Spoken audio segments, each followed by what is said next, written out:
Hello बच्चों, आइए प्रश्न को देखते हैं। सदिश a माइनस बी की दिशा व परिमाण ज्ञात कीजिए। यदि a का परिमाण 3 इकाई दे रखा है और a की दिशा पूर्व की ओर है, जबकि b का परिमाण 7 इकाई दे रखा है और इसकी दिशा पश्चिम की ओर है। प्रश्न को हल करने से पहले इसकी मुख्य अवधारणा के बारे में चर्चा कर लेते हैं। मुख्य अवधारणा मुख्य अवधारणा में देखो, कोई भी सदिश दे रखा हो तो उसके लिए दो राशियां संभव हो सकती है। पहली चीज उसका परिमाण होता है, दूसरा उसकी दिशा होती है, तभी वो अपने पास सदिश राशि होती है।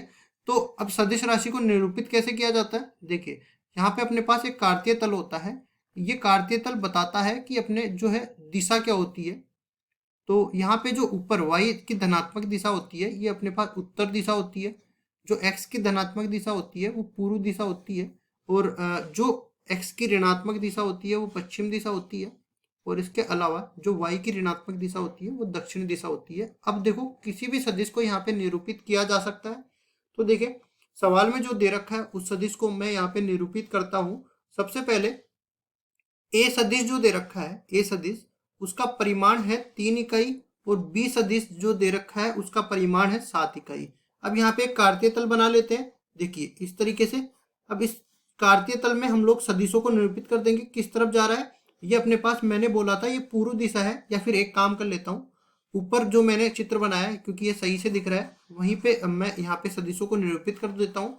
तो ये क्या दे रखा है यहाँ पे, देखिए जो ए सदिश है उसकी दिशा पूर्व की ओर है, मतलब इस तरफ जा रहा है और 3 इकाई जा रहा है। ठीक है, तो इस तरफ मैंने भेज दिया और इसकी जो है लंबाई मैंने 3 इकाई बोल दी। ये ए सदिश है अपने पास। इसी तरह बी सदिश जो बोला है वो पश्चिम दिशा में जा रहा है और इसका परिमाण 7 इकाई दे रखा है। तो बी सदिश इस तरफ जा रहा है और इसकी जो है इकाई जो परिमाण है वो 7 इकाई दे दिया। बी सदिश इस तरह से निरूपित हो गया। अब जो a माइनस बी सदिश होगा ना, यहाँ पे हम लोग लिखेंगे। देखो, अगर a यहाँ पे कोई दूसरे सदिश ले लेते हैं। देखो, a और b के अलावा कोई दूसरे सदिश ले लेते हैं इस तरीके से। a सदिश व b सदिश का परिणामी, a सदिश और b सदिश का परिणामी जो है वो बराबर हो जाता है a सदिश प्लस b सदिश के बराबर। अब देखिए यहाँ पे मैं बात कर रहा हूँ a सदिश माइनस में b सदिश। तो अगर मैं किसी सदिश की दिशा परिवर्तित कर देता हूँ, मतलब उसके प्रति समांतर दिशा, तो उसमें ऋणात्मक चिन्ह मेरे को लगाना पड़ता है। मतलब अगर मैं इसको इस तरह से बनाना चाहूँ तो ये माइनस में b सदिश हो जाएगा। इसका परिमाण समान रहेगा लेकिन इसकी दिशा विपरीत हो जाएगी।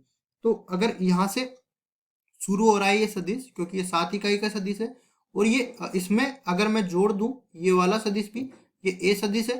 ठीक है, इसकी इकाई ये 7 इकाई होगी, ये 3 इकाई होगी। अगर मैं दोनों को जोड़ दूं तो इनकी दिशा तो पूर्व दिशा में जा रही है, और इनके परिमाण की बात करूं तो 7 इकाई प्लस 3 इकाई अपने पास इसका परिमाण हो जाएगा। तो मैं यहाँ पे लिख सकता हूँ ए सदिश माइनस में बी सदिश, इसका परिमाण तो हो गया 7 प्लस 3 बराबर में 10 इकाई के बराबर।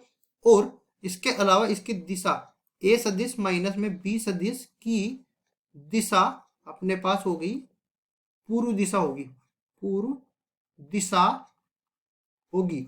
और देखो, सवाल में हमें यही बताना था कि इसकी दिशा और परिमाण क्या होगा। तो दिशा तो पूर्व दिशा हो गई और परिमाण इसका 10 इकाई हो गया। तो ये दोनों अपने पास इसके उत्तर हो जाएंगे। आशा करता हूँ ये सवाल आपको समझ में आया होगा। धन्यवाद।